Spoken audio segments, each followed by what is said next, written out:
Hello everyone. आज हम लोग चालू कर रहे हैं एक अकाउंट्स का चैप्टर जिसका नाम है NPO, not for profit organisation. आप लोगों ने चैप्टर के बारे में बहुत सुना होगा, तो मैं इस वीडियो में ट्राई करूँगा कि इसके बारे में जितना इसका बेसिक थ्योरी टाइप बता पाऊँ वो, और अगले वीडियो में उसके कुछ प्रैक्टिकल आएंगे। तो अगले वीडियो से स्टार्ट करेंगे। इस वीडियो में बेस है कि एनपीओ होता क्या है, एनपीओ कौन होगा, एनपीओ क्या कंपनी हो सकता है या पार्टनरशिप फॉर्म हो सकती है, एनपीओ में कितने अकाउंट्स बनते हैं, एनपीओ और बिजनेस एंटिटी में क्या डिफरेंस बिटवीन है, हम लोग ये बात करते हैं। ठीक है, तो शुरू करते हैं। क्या है पहला, एनपीओ, तो नॉट फॉर प्रॉफिट ऑर्गेनाइजेशन। अब ये नॉट फॉर प्रॉफिट ऑर्गेनाइजेशन नाम से ही पता लगता होगा आप लोगों को कि ये ऑर्गेनाइजेशन क्या चाहती है कि ये प्रॉफिट मोटिव में काम ना करे। इसका मोटिव ये नहीं है कि प्रॉफिट कमाना, तो यहीं पे लिखा हुआ है। इसका मेन क्या है, इसका मोटिव क्या, promote charitable interest in the various field. मतलब चैरिटेबल इंटरेस्ट जो होता है, चैरिटी वगैरह, उस टाइप के एंटिटी को हम लोग क्या बोलते हैं, नॉट फॉर प्रॉफिट ऑर्गेनाइजेशन। तो ये लोग इस फील्ड में काम करते हैं जहाँ पे इनका मोटिव होता है कि प्रमोट करना चैरिटेबल ट्रस्ट टाइप के एक्टिविटी को, जैसे एजुकेशन में, आर्ट में, स्पोर्ट्स में और एटीसी।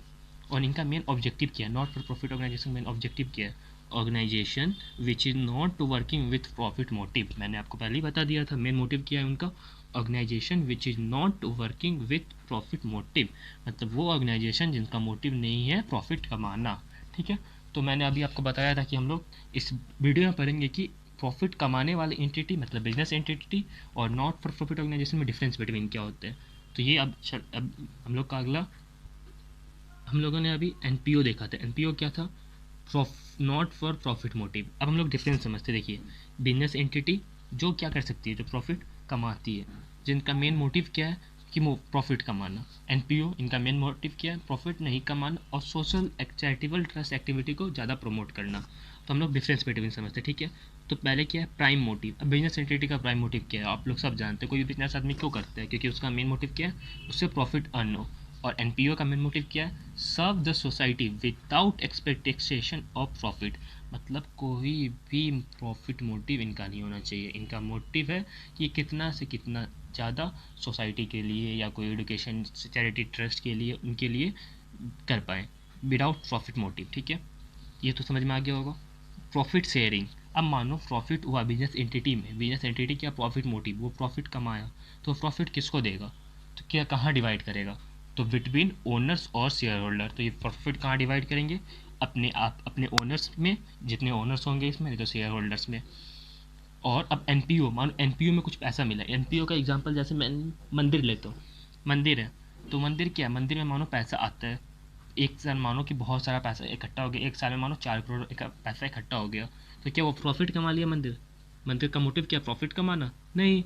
तो ये मंदिर क्या करेगा उस पैसे को, profit are use to the social welfare. तो प्रॉफिट, ये जो पैसा आया वो कहाँ यूज़ होएगा, सोशल वेलफेयर है। मतलब मानो मंदिर कोई चैरिटी को दे दिया, या फिर मंदिर भंडारा चला दिया, या फिर मंदिर अपने ये अप बैठने के लिए, मंदिर में जितने भी जन आते हैं बैठने के लिए कुछ अलग से बना, गार्डन टाइप बना दिया गया, या मंदिर कोई मंदिर का बिल्डिंग बना दिया गया और अच्छा कर दिया गया। तो ये सब, तो हम लोग दो डिफरेंस पढ़े बिजनेस एंटिटी में और एनपीओ में। अब हम लोग बात करते हैं कि एक प्रॉफिट मतलब प्रॉफिट अर्निंग ऑर्गेनाइजेशन किस किस टाइप में हो सकते हैं। सोल प्रोप्राइटरशिप में हो सकते हैं, कंपनी में हो सकते हैं, पार्टनरशिप में हो सकते हैं। ये तो हम लोग पढ़ते हैं प्रॉफिट मोटिव। अब क्या, मैं जो पूछूंगा ये सुनिएगा, ये लाइन, ये एग्जाम में अगर आप लोग ये समझ जाइएगा यहाँ पे, तो आपका थ्योरी पार्ट खत्म हो जाएगा। क्या एनपीओ सोल प्रोप्राइटरशिप हो सकता है, यस हो सकता है। क्या एनपीओ पार्टनरशिप में हो सकता है, नहीं, एनपीओ पार्टनरशिप में कभी नहीं हो सकता। क्यों, क्योंकि पहले पार्टनरशिप का आप लोगों ने डिफाइन करा होगा। पार्टनरशिप में क्या होता है, रिलेशनशिप बिटवीन टू और मोर पार्टनर, मतलब या दो या दो से ज़्यादा पार्टनर होने चाहिए, और उनका मेन मोटिव क्या होना चाहिए, who have agreed to share profit. उनका मेन मोटिव क्या है, जो प्रॉफिट उससे होगा वो हम लोग आपस में डिवाइड करेंगे। अगर हम लोग एनपीओ पार्टनरशिप में होता तो हम लोग का मोटिव ही नहीं है ना, हम लोग का एनपीओ क्या है, उनका मोटिव ही नहीं प्रॉफिट कमाना, हम लोग इसको पार्टनरशिप कैसे बोलेंगे। अगर प्रॉफिट, नो प्रॉफिट मोटिव, तो no partnership, no profit motive, no partnership. अगर मेरा मोटिव ही नहीं है प्रॉफिट कमाने का, तो पार्टनरशिप क्या चीज़ का, तो छोड़ दो, पार्टनरशिप मत करो। तो एक लाइन आपको यहाँ पे क्या समझना है, एनपीओ कभी भी पार्टनरशिप में नहीं हो सकता। क्यों, क्योंकि पार्टनरशिप का डिफाइन होता है, डिफिनेशन क्या है, रिलेशनशिप बिटवीन टू और more people who have agreed to share profit. ठीक है, तो आप लोग को मेन अगर बोले तो क्रक्स क्या याद रखना है इसमें, NPO can't be partnership, NPO can't be in partnership. अब आप पूछेंगे कि एनपीओ कंपनी में हो सकता है, हाँ एनपीओ कंपनी में हो सकता है, मगर कुछ कंडीशन है यहाँ। क्या कंडीशन है बताइए? तो कंडीशन क्या है, एनपीओ कांट डिक्लेयर डिविडेंड। अब देखो एनपीओ जब प्रॉफिट मोटिव है ही नहीं, तो एनपीओ अगर कुछ प्रॉफिट कमाया ही नहीं तो वो प्रॉफिट डिक्लेयर कैसे, डिविडेंड कैसे देगा? तो साफ बात है, एनपीओ कंपनी में हो सकता है मगर वो डिविडेंड डिक्लेयर नहीं कर सकता क्योंकि उसका प्रॉफिट मोटिव है ही नहीं। और एनपीओ कि कंपनी में किस फॉर्म में, सेक्शन 8 डिफाइन करता है एनपीओ को, सेक्शन 8 ऑफ कंपनी एक्ट क्या बोलता है, नॉट नीड टू यूज। और एनपीओ क्या हम लोग कुछ एनपीओ बनाए, कोई एनपीओ इंटिटी बनाए, चैरिटेबल ट्रस्ट बनाए या एनपीओ कुछ बनाए, क्या हम लोग उसमें प्राइवेट लिमिटेड या लिमिटेड वर्ड यूज़ कर सकते हैं? नहीं। तो ये इसका मेन पॉइंट ये है, इस कंपनी में क्या एनपीओ कंपनी हो सकता है मगर वो डिविडेंड डिक्लेयर नहीं कर सकता, सेक्शन 8 ऑफ कंपनी एक्ट बोलता है। और एनपीओ का मेन क्या है, एनपीओ में नॉट, कंपनी में क्या होगा, एनपीओ कंपनीज होगा, not need to use word limited और private limited with its name. वो अपने नाम में लिमिटेड और प्राइवेट लिमिटेड यूज़ नहीं कर सकता। समझ में आ गया? एनपीओ कभी पार्टनरशिप में नहीं हो सकता और एनपीओ कंपनी में होगा मगर वो डिक्लेयर डिविडेंड नहीं कर सकता।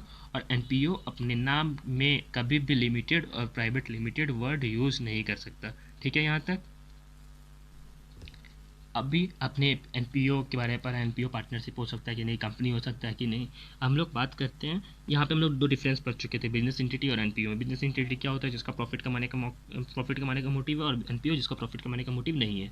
तब एक और इसमें बाकी था डिफरेंस, दो पढ़े थे, एक क्या बाकी रह गया था, फाइनेंशियल स्टेटमेंट। मतलब अगर बिजनेस एंटिटी जिसका प्रॉफिट मोटिव है वो क्या क्या अकाउंट प्रिपेयर करेगा।